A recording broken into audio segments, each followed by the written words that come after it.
Hello and welcome to the AMCP podcast series, Listen Up, as we take a deep dive into the challenges, trends, and opportunities in managed care pharmacy. Follow the show's social hashtag at AMCP Listen Up, and to learn more about AMCP, visit amcp.org. I'm your host, Fred Goldstein. On today's show, my guests are Marissa Schlaifer and Billy West, recipients of the 2023 AMCP Distinguished Service Award. The award recognizes an AMCP member who has made exceptional and sustained contributions to the organization over at least a 5-year period. So congratulations and welcome, Marissa and Billy. Thanks, Fred. Wow. It's great to have you both on. Let's start with you, Marissa. How did you first become involved with AMCP? And when I first got involved with AMCP many years ago, I think it was 1992 or 1993, I was working in managed care contracting for Eckerd Drug, which doesn't exist anymore, and someone suggested that I become involved in AMCP. One of my clients was involved in committees and suggested that I volunteer for a committee, and it's gone from there. Fantastic. And you, Billy? I started off as a student and getting involved in the student chapter of AMCP at Samford University. And then because of that involvement and kind of going to the national meetings, I saw the opportunity that was there to network and to contribute to the managed care pharmacy profession. And so got involved in committees after graduation and continued to try to give back over time. And you both mentioned committees. So maybe, Billy, what committees have you been involved with and what's that work been like?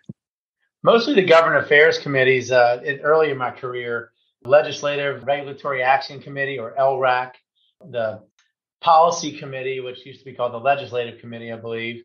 And ultimately, those really gave me a taste of government affairs, and really learning how the inner workings of what do pharmacists and managed care stand for. And so those have been the committees early in my career, and then moved on to, I'm currently on the Organizational Affairs Committee. So that's been an exciting change of pace from the government affairs, because again, you kind of now you're learning the inner workings of AMCP and all how do we, operate with, awards and the different productions that the Academy is putting on for the membership. And you, Marissa? So my initial involvement was with committees that don't even exist anymore. Back in the mid-90s, late 90s, and early 2000s, I was on the Strategic Development and Marketing Committee, which I later went on to chair, and then also was on the Education Committee, which I later chaired.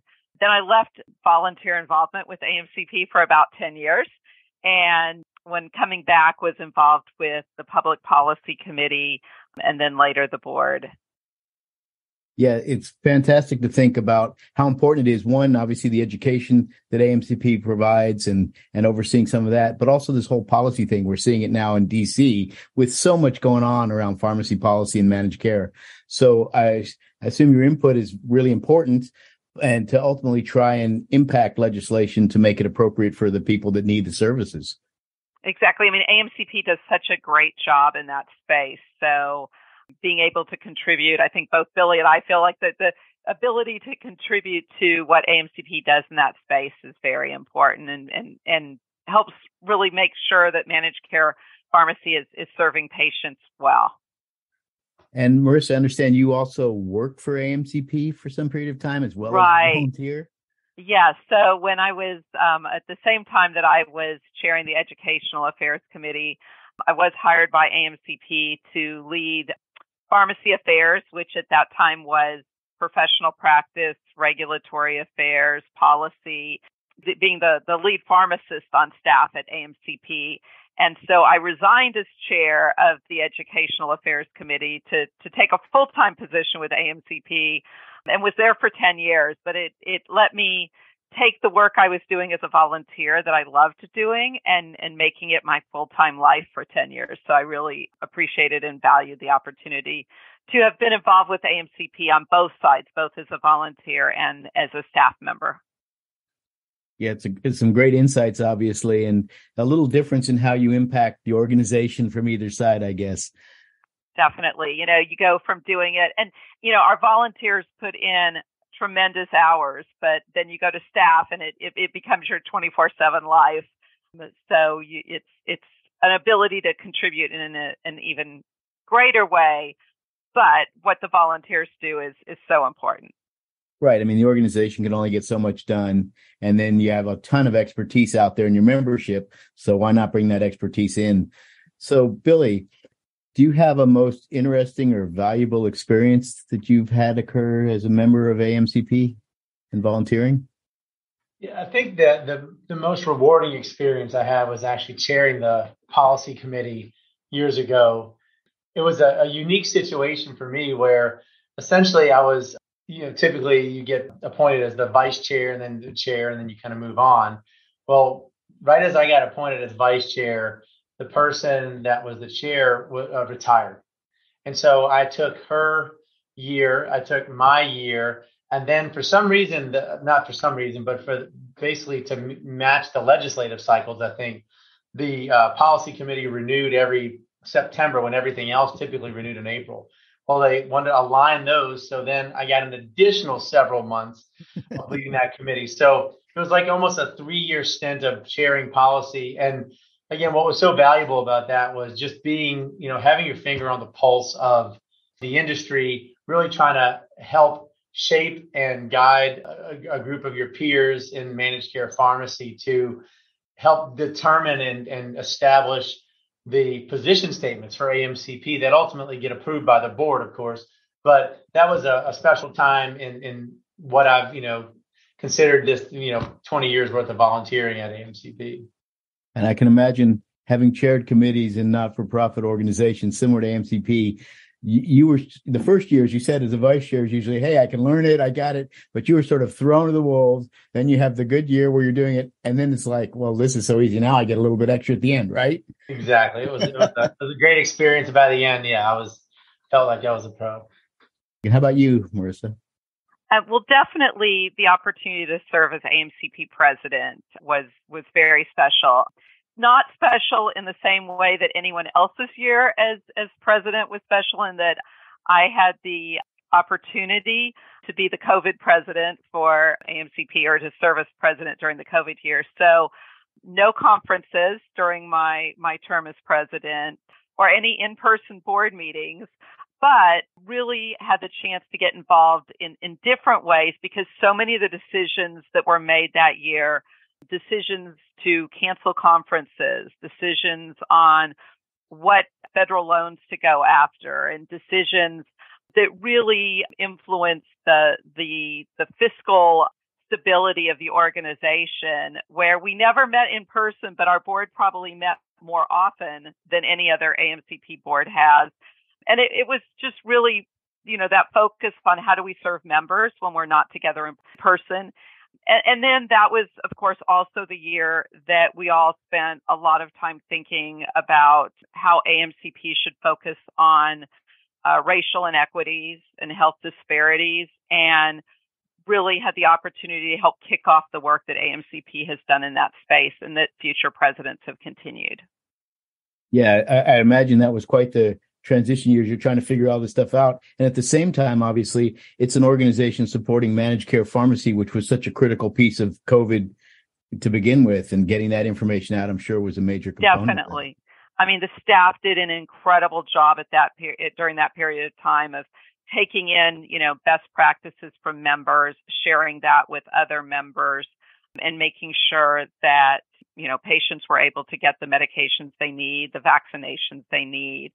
And during that time, states, whether it was governors, state boards of pharmacy, the federal government, HHS, CMS, FDA, were issuing new guidances every day. So there was so much for staff to keep up with. Wow. You both have a wealth of experience, both as in pharmacy world, managed care, and obviously with AMCP. What would you recommend to people who are just starting out at AMCP, or what they might want to think about and how they should get involved? Maybe you first, Billy? Sure. I think that you have to have that mindset of wanting to give back or to pay it forward. You have to have that, again, the desire to want to help educate the future of managed care pharmacy, as well as contribute to your peers. And I always have said it, to those that would listen, it's so much better to be in the game than on the sidelines, to actually have the ability to influence and be part of the solution rather than just complain about the problems. And so if you want to get involved in AMCP, if you're in the student level of experience, get involved in your student chapter. And then, as you move into the early parts of your career, a lot of success, and a lot of the leaders in AMCP currently have dabbled in the regional affiliates. You can test your leadership skills out as a regional affiliate member, and then even be on their board and committees, et cetera. And again, the networking that allows you to show what you've got, who you are, and the ability to influence there, then progresses into the national committee membership and leadership, as well as getting involved wherever you can in the AMCP program. So there's the ability to be a mentor. There's advocacy leaders per state, and a lot of other ways that AMCP, the organization, keeps track of your involvement so that they can, keep account for that, so that you can, when you do apply for committees and you do apply for other opportunities, they see the work that you've done, and it gets recognized. So I think that's how you probably get involved, is start off slow and work your way in with your network. And anything you'd like to add, Marissa? No, I think Billy did a great job. I'll just mention a couple other things in addition to all the ways Billy mentioned. JMCP serving as a peer reviewer for the journal, volunteering for the booth at conferences, volunteering as a moderator at conferences. There's other ways to get involved other than committees. But I would say, there's both opportunities to pick and volunteer for a committee that builds on your strength. You're obviously more likely to get selected for a committee if you can show a good reason, if you've had some policy experience. When you volunteer for the policy committee, you're more likely to get chosen. But you can also really learn from your committee involvement. I think going back to my very first committee involvement, and obviously I was much younger then and less experienced than in my job, but the first time I ever learned what a SWOT analysis was, it was serving on the strategic development committee for AMCP, and Craig Stern had to, as the committee was going into that work, had to teach me what a SWOT analysis was. So I think that just, committees are both contributing, but also learning from everything you get out of being on a committee. And as Billy said, it's the people you get to volunteer with that are the best part. So Billy, you've worked in several managed care environments, from health plans to PBMs for your career. What are the challenges you face serving AMCP in those various stops as you've gone through your career? Yeah, I think the key is to have the support of the people that are giving you the opportunity to be involved. If you don't have the support of, right now I currently work for Amgen, and I have the ability to take the time out of our work schedule to lead the organizational affairs committee. And so I think that's the key is to help your employer to understand, that you are trying to contribute to make things, make things better, and, give back to your profession, and to find that boss or that leader that supports that. I think that's going to be key to have success, to be a successful leader in AMCP. And I've seen several people struggle at times in different organizations and different times of their parts of their career, et cetera, getting that level of support. And I've watched their ability to contribute to AMCP, wax and wane based on that level. So I think that's probably a key is to truly find those supportive managers, find the supportive organizations, and help them to understand the value of it. Because in each of the areas that that I've worked in, there's been a different level of value placed on our involvement in AMCP, and it's evolved over time. Each one of those had evolved over the course of my tenure there. And again, in the end, I think everyone saw that value in different degrees. Now let's go to what's next. Now that you've both been recognized for the Distinguished Service Award, how do you plan to dedicate your time, and what are you going to do in terms of focusing your energy in managed care pharmacy? Perhaps you first, Marissa. Yeah, I think my committee involvement right now, my AMCP current involvement, last year was as chair of the nominations committee, and this year as a member of the leadership development committee. So I'm very focused on where are the next leaders, who are the future board members for AMCP. And so really thinking very strategically is one of the things the committee is doing this year is how do we make sure that we have a board that is represents very well the AMCP membership and where we hope to go for the future. So I'm really excited about the future leaders of AMCP and want to be there to both help people learn from my experience, but also go in our own path and take AMCP in the direction that they see it should go. So I guess, it's really a shout out if anyone's interested in running for the board, would love to talk to them. So please reach out if you have any interest. And you, Billy? Yeah, shameless plug for the board here, Marissa, for sure. I definitely think that's probably the next level of involvement that I'd like to explore. But also in the experience that I do have, I've really enjoyed mentoring students and young professionals, helping them to find the way through, navigate the managed care, not only the career paths that you can go on, but also just even the academy itself.